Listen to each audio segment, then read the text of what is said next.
So what we did simply is ask the right questions about the proteins, namely, where did you come from? And that information exists in the shape of the proteins and how they connect to other proteins, which is really the hallmark of life and the hallmark of disease processes, whether you have it or you don't have it. So finally, I'm getting to the bottom. The bottom is...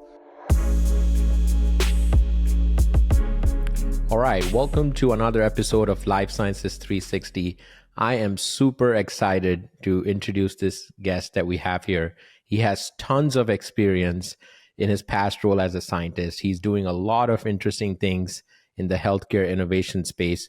He's an entrepreneur, scientist, educator, has tons of experience in innovating and commercializing, science. So please welcome Dr. Arnon Chait. He is the CEO of Cleveland Diagnostics. Welcome to the show, Arnon. It's my pleasure. Thank you. Yeah, so I want to start off by asking you, like I said at the top, I'm really excited. I know we're going to dive into the whole cancer diagnostics and the advancements because that's what you're up to right now. But I want to ask you about your past role as a scientist at NASA. I think you worked there for 35 years, which sounds crazy because I'm trying to think when I was born, when I was preparing, and I'm like, wow, that's a lot of experience. So talk to us about that time at NASA. Yes, so thanks. And I have to say that when you sort of described, I kind of looked at myself and said, is this me? And it's mostly because I don't think that I ever worked a day in my life until I became a CEO, I guess, because work has a different connotation. What I did is simply explored whatever I wanted to. And the other side kind of thought that this was useful. And NASA was the best organization I ever worked for, I have to say, except Cleveland Diagnostics maybe. But it allows me simply to explore whatever I wanted. I never had a boss, actually, but in particular, NASA has this kind of unusual way that they treat scientists, at a certain level at least. But I never worked on biotech because that's part of the division that I had. And I have to say that the last 20 years at NASA was on a part-time basis. Otherwise, I couldn't have started companies and do things of that nature. And my background really is not at all. I don't have actually, I have to confess, I don't have any formal education in either biology or healthcare or anything like that. Everything, and that's actually, I think it's a great advantage to some extent because you can think out of the box. People say that a lot, but it truly is. I'm more of an engineer, a physicist, and I learn from everybody around me. Yeah. So I have to ask you that. So when you transitioned from NASA to Cleveland Diagnostics, did people actually tell you that, hey, you don't have this educational background? Why are you going in this domain? By that time, we did already, myself and my co-founder, who's also an unusual person, we did another company that is today still running. It's a revenue-based company that works on small molecule drug discovery, and which has anybody from Pfizer down to the smallest biotech as customers. So people kind of understood already that maybe I ask a lot of questions and I learn from the answers. And you really don't necessarily have to have at certain level any formal education to understand the crux. Because whenever I walk into the lab, the first thing that they tell me is keep your hands off. So, I recognize my limitation, let's call it this way, but I can think. And I think that most people who can think can actually move from field to field rather easily. Mm. So then, you were working in NASA, you had, obviously, like I said, a very long career span there. What was the driver for starting Cleveland Diagnostics? Wow, that's a great question. You bring me back into a long, long time. So I was doing a sabbatical at Tufts University at the time. I had a chair professorship there that they wanted me to take as a full-time. And I kind of, I did back and forth every 2 weeks, back and forth from Boston. And I just looked at how truly that's it's all related to that. I looked at the housing prices at the time in Lexington. And I said, I could never live here. I don't care how much they pay me. And at that time, I always read books outside my field. So I read an interesting book that was written by my co-founder, Boris, who came from Russia as soon as they opened the doors in the 90s. And he wrote this interesting book that is sort of outside everybody's field. that is really the basis of what we do, I have to say. And so we kind of got together. I found him by calling the editor. Where do you send the checks, the royalty checks to? That's how you find people at the time. And so that's how we kind of started the first company, and then another one, and etc. Yeah, Tufts is a great school. My wife went to Tufts and she graduated in 2014, 2015. Yeah. So that was after. Yeah. So I went to her graduation and I met her in Boston when I was working from 2012 to 16. So I can relate when you said, "Oh, I can never live here," because more than 50% of my earnings were going to my rent and other expenses. Yeah. And you can do, and companies you can do everywhere. And it's actually the backwaters of Cleveland, which has very, very strong healthcare. Everybody knows about Cleveland Clinic and the University Hospital and other. It allows you to do as much work, if not more, than on the coast without all the attention. Let's call it the noise that comes in starting, say, a company in Cambridge or in Palo Alto or whatever and nobody knows about you. You can keep stealth company in Cleveland forever if you want to. Yes, but that's kind of another whole discussion. Yep. Yeah. There's obviously a lot of markets in US, like you said. Cleveland is one. Minnesota is a market where there's a lot of startups. Houston is another silent one for biotech and pharma. I mean, people know Jersey, Boston, San Francisco, but there are a lot of other markets, where there's smaller companies where people don't know much about them. Yeah. And you can, from an investor perspective, what we have done, for example, at Cleveland Diagnostics, just the final round that we just did of $75 million from really one of the top VCs, growth stage, Novo, which is basically belongs to Novo Nordisk's foundation. Before that, we sort of raised very little money for where we are. And investors are always amazed. And I simply said, yes, but look at, it cost me, I don't know, $1 a square foot to rent here relative to, I don't know how much in Palo Alto or whatever. Yeah. So it's very interesting what you're doing at Cleveland Diagnostics. I was doing some research, and from what I can tell, you have a proprietary technology. Is that the SIA? Is that correct? Yes. Today we call it SIA, Solvent Interaction Analysis, which is too complicated and somebody's going to change it soon.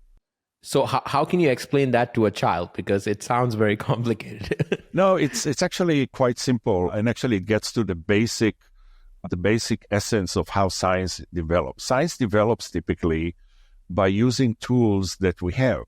So a long time ago in diagnostics, when ideally you would want to work with blood or something like that, because it's easily accessible and it has all the information really about what's happening in your body.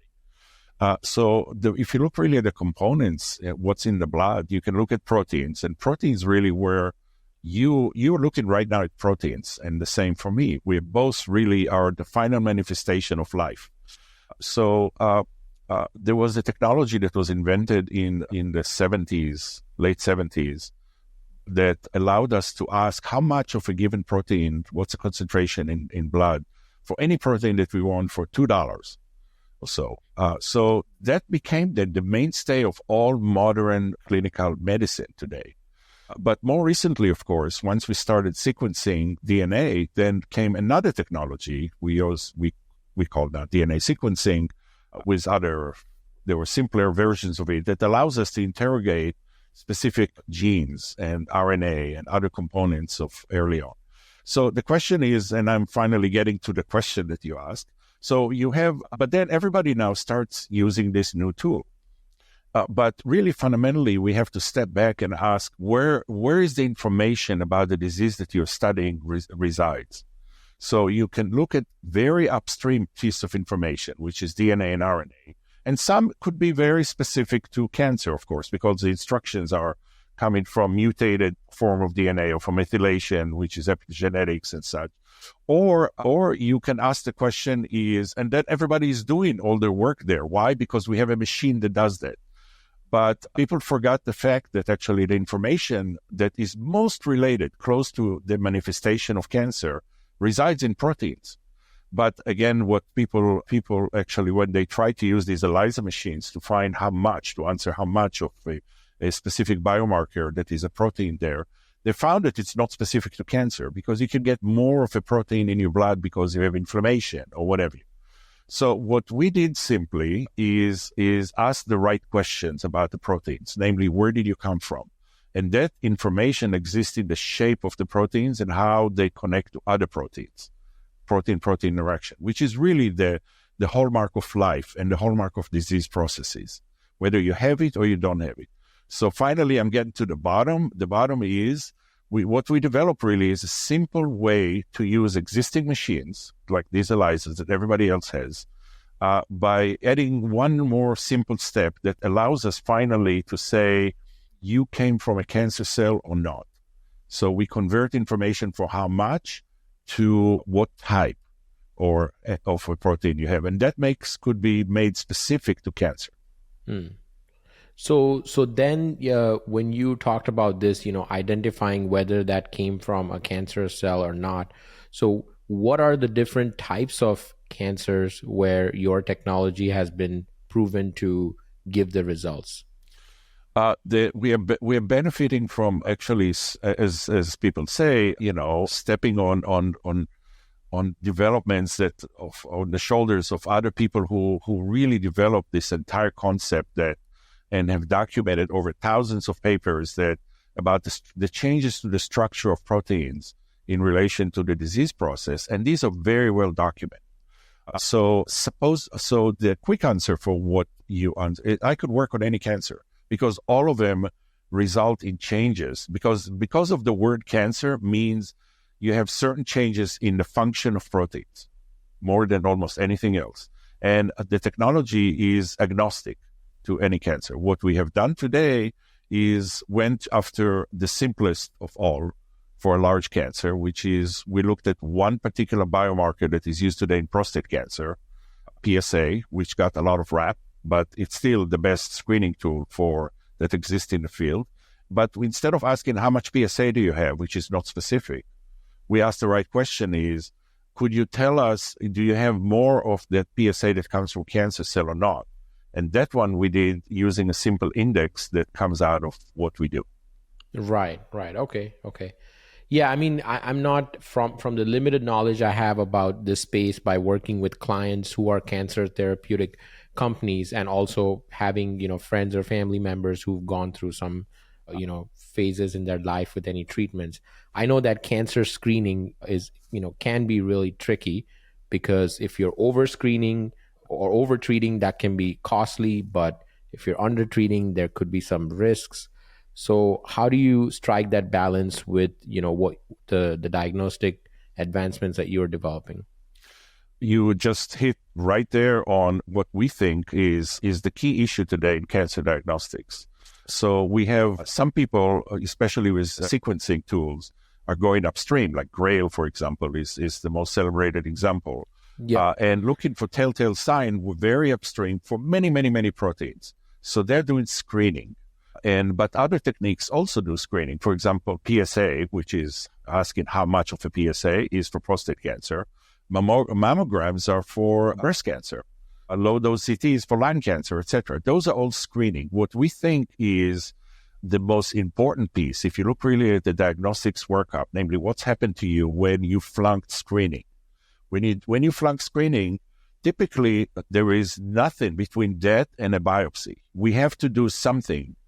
Namely, we go in with a fine needle biopsy, sometimes under CT, sometimes if it's simpler, you can do it straight out. But the key thing is this is an invasive process. And after most of the screening tools that we have, typically we end up with negative biopsies, which means that you didn't need to do that. And what's happened, for example, if you are, let's forget about prostate cancer and move to breast cancer, about, 70, 80%, a large number of these positive mammograms end up as negative. Ignoring even this anxiety that you're placing on a patient, that you tell him, oh, you're positive screening. But think of a lot of young women with dense breast tissues that are representing maybe 50, 60% almost of all young women, have to go and they image very poorly. So they have to come every year. And what is the management of those patients? So what we did altogether is realize that the right answer in the workup of cancer is not to reinvent the wheel upstream in the screening, but then simply provide a simple tool for people who are already flunking the screening tools. So our solution actually is very specific for changes that due to cancer. So it answers specifically, do you have a benign process? You don't need a biopsy, for example. That's what we do with our ISO PSA for prostate cancer. Or we can say, we think that you're still high risk and you should really go to a biopsy. That by itself solves a huge burden in the healthcare system. And we think that this is much more productive place to be today. Interesting. And when you talked about, finding the right time or the right moment when you say, okay, you should go and do the diagnosis, or no, you don't need to, right? So how is that, like in case of prostate cancer or any other cancers, what is that right time when your technology should be used to make that yes or no decision? Okay, let's move to prostate cancer. That is true, because what we're doing today is saying for every man should really be screened after a certain age, 50, whatever it is, to get a baseline and also to monitor whether PSA is going up. If it's going up, it could be maybe your prostate is going up, is larger. So you have more PSA. It could be that you rode bicycle to the phlebotomist. Believe it or not, it would dump a lot of PSA into your circulation. For obvious reasons, or you have inflammation, whatever. But immediately after that, the solution is today to do either an MRI, very complicated biopsy that is MRI fusion. It's called MRI fusion biopsy, or more traditionally to stick you with 12 needles simultaneously to sample the geography of the prostate. So you miss a lot of cancers in this, but you also have a lot of false positives. So the false positive on those that PSA has results basically in a lot of negative biopsies, could be up to 70, 80% sometimes.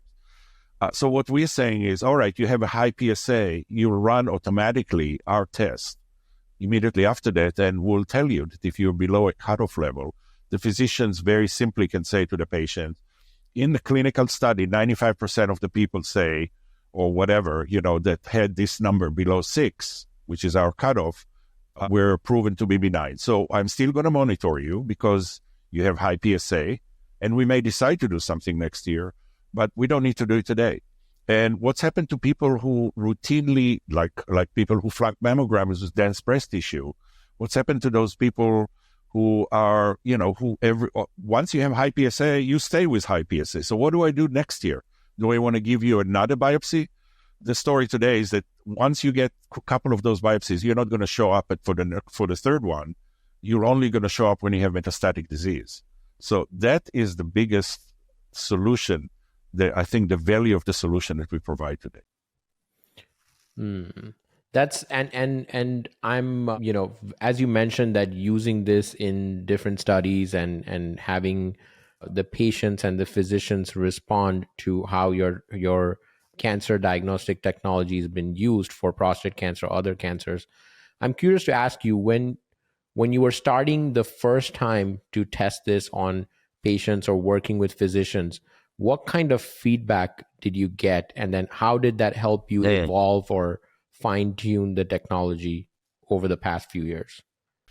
You are again touching something that is really dear for my heart, actually, because typically when you start something new, people ask you whether you are kind of using the most modern tools that exist today. And at that time, even sequencing was just beginning. And regardless, people were doing PCRs, people are doing basically looking upstream at wherever DNA and RNA changes, methylation, whatever.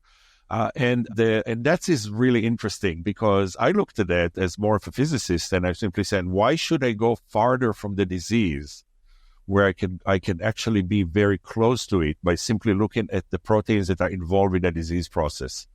But everybody's saying, what are you doing? You're again looking at PSA. PSA already proven to be wrong. So PSA is just a biomarker, So, but why would you do that? But then simply by asking a different question about the same protein, we got the right answer. In a sense, is now we can actually tell you about prostate cancer. So Yeah, so it's kind of it's an interesting thing. You say something old like PSA, and then immediately people get connotation that it must not be accurate. But if you ask the right question, it's good. And surprisingly, and just to close the question, surprisingly, the name we actually call our product today IsoPSA, which is short for isoform. Isoform is proteins with different structure. So it's a combination of these two words, IsoPSA. And actually, people say, oh, so you're working on PSA. They actually like PSA. They just know that it's not specific. So all we say is that we are looking at the same old PSA that you always use. We just made it sync. Mm, mm. And when you're working on this IsoPSA that you mentioned, so we talked a lot about detection and diagnosis and your technology, but if you step outside of the cancer world in other parts of the healthcare domain, what have you learned from having this, building this technology and working your role as Cleveland Diagnostics? What are you seeing in other areas of the healthcare where something like this needs to happen? Kind of you asking me maybe to step back from what we did to what really is the lesson to learn. And it is that I think that people fall in love with tools that they have. And actually, this is, again, without saying anything bad about other fields, as they say, but at least in physics and in applied math, which is what I did, elegant and simple answers always get extra credit. And in biology, on the other hand, if you look really at the history of biology, it started up as observation, perhaps, but it's because we have better and better tools. We ask more and more specific questions. And it's sort of like, think of the whole thing as a forest. We are now able to look at the leaves of every tree. And then before that, we could look just at the trees, maybe. But with physics, actually, the whole approach is, hey, can you look at the entire forest? And in one shot, find something that tells you whether it's a sick forest or not. Without actually, so it's the reductionist approach in science, I think, that I don't subscribe to. It doesn't mean that we don't need to understand the origin of diseases. And they're very important for finding therapeutics, for example, and other things. But for example, if you are in diagnostics and you need to find a low-cost, simple in the lab, a non-invasive diagnostics piece, I think that you're asking automatically for something simple that is easy to explain to the physician, and in 10 minutes they can explain it to their patients. And it should work. And that cannot be looking at 100,000 methylation pieces and putting it into a black box, like, for example, Grail. I love Grail. And they actually did a lot of positive things for our fields. But for where we are, I think we provide simple one number that is actionable.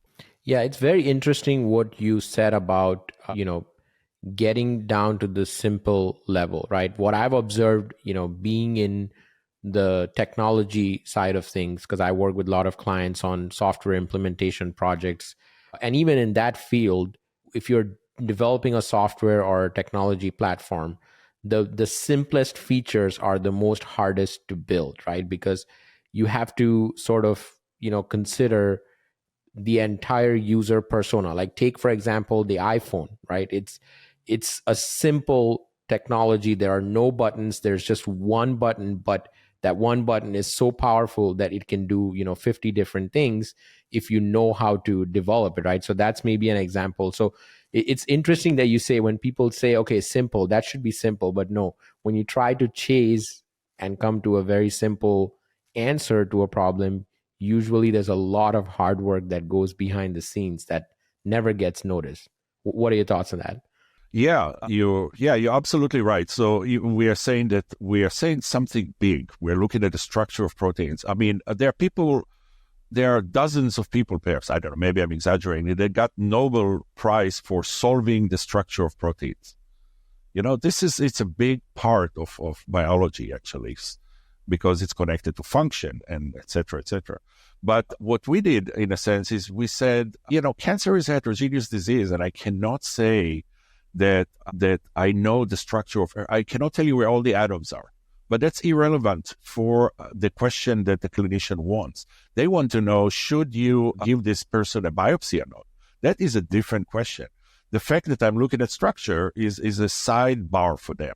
And therefore, my solution has to be something that works for a population, first of all. If you're only working for somebody, you're doing precision medicine, and you are trying to customize maybe a drug, a targeted drugs for a mutation in EGFR or whatever you. We don't. We're simply saying somebody walks out of the street and I want to know if they have, and they're at high risk for prostate cancer, should they get a biopsy? That's a different question. So going back to your question, it's quite interesting because I think that the solution has to fit the final application, and it almost kind of dictate that what you're not going to do rather than what you will do. If they have 10 minutes with a patient again, and how do they need to explain to them, what are you doing at that point? If you are providing, for example, an AI-based tool that is a black box, that you cannot explain, we simply say, the gods of the diagnostics told us that you need to get a biopsy. That's not good. Yeah.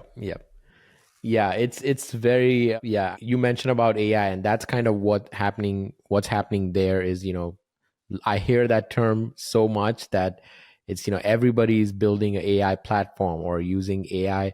But when you ask them, very few people are actually able to articulate and explain how they're using AI, or what is the percentage accuracy, what is their data set, how was it trained. Like, you could go on and on, right, to ask those questions and poke sort of the right answer from them. Yeah, and we look, for example, with ISO-PSA, we look at one proteins. And again, going back to how different fields look at the same problems. So if you have one parameter solution or one parameter biomarker, you can validate it clinically extremely simply. There are no miracles. If you have a solution that is built out of 100,000 individual pieces, you can never validate it. I don't think that none of the tools could be validated. I wrote the original. I was introduced to neural nets, I think, in early 90s. And I actually wrote a code at NASA to optimize the composition of an alloy that is used as a first stage of a turbine for a military aircraft or whatever, which you want to make them as high temperature as possible. So I took a neural nets, actually, and then wrapped it around an optimizer, a conjugate gradient optimizer. Without getting too technical, I kind of at that point realized how hard it is to validate those. And you need, and it how the set that you need to validate grows almost exponentially with the number of features that are in the model. So, the approach that we have is we have a super simple, it doesn't solve every problem for every person, but it improves a lot of the upstream screening that is not specific. So even if you make a small difference, actually downstream from screening, you can actually make a huge difference on cancer, because then you're allowing those tools, the screening tools, to be used confidently because they don't cause unneeded biopsies downstream, and you can catch more people. And you can tell people it's not a big deal. Come in and get some blood tests. And if it's positive, don't fall off, don't just faint, because we have another simple blood test that everybody can understand, and it doesn't cost an arm and a leg to the healthcare system. And that's the way that you can actually make a big progress in cancer.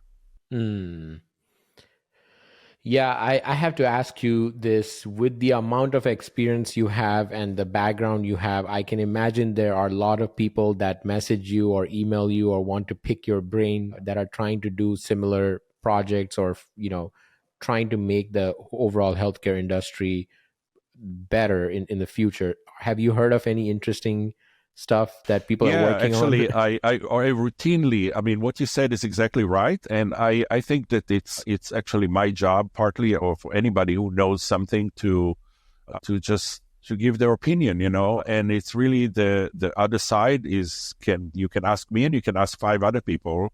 But yes, I do. Especially the VCs typically call you with endless number of potential. Should I invest in this or should I invest in that? And I usually are kind of more refrain from the business side, but on the science side, I can definitely say, some common sense things to me.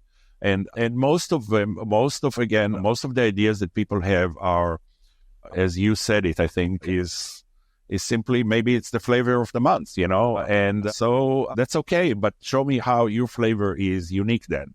But I would like to go and simply say, could you show me the person that invented the next ice cream? Because that is far more interesting. It has an open field of opportunities.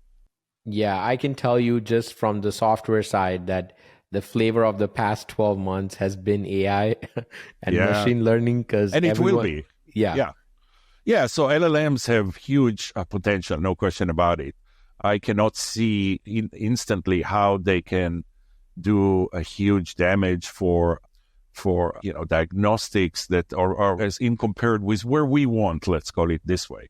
Yes, they could screen people to take actually screening tests by looking at the virtual data or the machine data that already exists in the healthcare system. And I think that everyone, Mayo I know has it, and several other large systems use the Epic data to say, and that is super legit for this. But eventually it comes down to, all right, look at the biology and tell me, what do I need to do next?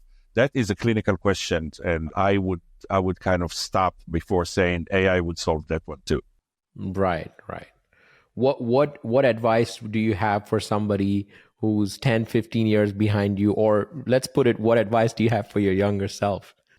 Yeah, I honestly, I can say what I learned, and I'm not saying that this is the smartest advice that was ever given, but I think that you should always just be. I give this advice actually to a lot of our younger staff who come to me and say, "Oh, we're below in our career," and especially the Z-Gens, somehow they're very, very interested in their career for some reason and their progression versus their peers and all of that. Said, forget it. I mean, I never had a 5-year plan ever. I don't know what I'll do a year or two from now. It's just keep yourself interested, learn new things, and after a while and most importantly, every 10 years or so, switch fields. If you can, don't hyper specialize, because depending on your brain, I guess, some people definitely work better when they hyper specialize, and we need them. But for me, at least, it was a lot of fun to simply kind of talk with different people about different. I can talk to you today about nuclear physics and how the lunar atmosphere is modified by solar wind plasma, and how metals work, and even some biology, so that, because I learned that from people who really understood these fields, and it's a lot of fun. Then your life kind of is full, and then eventually they'll pay you more, even, believe it or not, because it just comes with the territory. But don't ever have a career. Right. It actually reminds me, I don't know if you've watched this, another podcast episode of Joe Rogan, where he was interviewing Naval Ravikant. So Naval is a Silicon Valley entrepreneur, investor, and they were talking similar, like, okay, why is it interesting if a person has 3 or 4 different things that they're doing? And I don't know exactly how Naval explained, but he said something like, well, if you see a person riding a cycle, it's interesting. If you see a bear at a circus, it's interesting. But if you see a bear riding a cycle, that's, even more interesting. So what he was getting at is, when you combine things that are not supposed to, like, take for your example, 35 years at NASA, starting a cancer diagnostic venture, going deep, like, out from an outsider, when somebody sees that, they're like, wait, what? Why did you do this? Right. So that draws people to what you're doing. And I think that's a really good advice, is you have one life or whatever you're doing, and you might want to put 70% effort to your main whatever thing is, and then but also leave 20 or 30% to tinker with 5 other things, because you get a lot of experience and it makes your story more interesting. And actually, I kind of envy what you do. You have, let's call it, yes, you have something that brings you paycheck every month, and everybody needs to feed their family, and that's your prime responsibility and all that. But at the same time, you talk with all kinds of interesting people, myself not included, but that kind of gives you ability to your mind to flourish. And I will bet you that you're a heck of a lot more productive in your other life just because of these conversations. Yeah, and the intention was never, a lot of people ask me, like, how did I start and how did the podcast start? And the intention was very simple. When I started, it was like, hey, I'm already having these conversations with people. They're not related to my job. Like, you're not my prospect or a client that would bring me business or whatever, but I really love what you're doing and I want to know more. And yes, when I go back and I shut my laptop and I solve a problem, it gives me different take. Like, oh, he mentioned this. Should that use here? Should I use that advice here? Like, it obviously, conversations give you fresh perspectives. Otherwise, you just keep doing the same old, whatever your role is. So, yeah, I mean, I don't regret starting it. I love having these conversations. And like you said, it's something different that I get to talk about or hear about from people. Yeah, and again, going back to what we said even before we start recording, I think that your style of true interest in not only in what you do, but because there are many that cover specific fields and all of that, but it's the entire package of how does somebody start something? Why do they do it? How how the yin and the yang connect in this. This is so, it's so powerful, and it's kind of after a while you say, wow, I mean, you can see the connectivity. There was a famous program on BBC a long time ago that's called, I think, Connections. Was before when you were younger. Yeah, I don't know that. I remember, yes, and it was on TV, I think. This guy actually connects how everything that was ever invented, how it connects in this less transparent way to something else. And really, this is so. If you want to be productive, just be curious and interested. I'm not saying anything new now. Yes. But, that's how I did my life, at least. Yeah, that's I think we can end the podcast right there if we want to. But before we end it, where can people connect with you, learn about what you're doing, or, talk to you? So I say to everybody in the company, whenever you want, just walk in. So please, if you have any good ideas or you just want to talk or whatever, I'm busy, but just like you are, you have your day job, as I said, but you find time to do this podcast because it's so interesting to other people. They could contact me on my email. It's my first dot last, Arnon Chait. And then I think we are Cleveland DX. So there's a double D. Okay, great. Thank you so much. I really appreciate your time. It was a pleasure talking to you and learning about your journey. And I wish you tons of success with Cleveland Diagnostics. And thank you very much. I mean, it's a great opportunity, and I'm sure we'll bump into each other. I can see already a couple of places. So yes, thanks. Yes, thank you.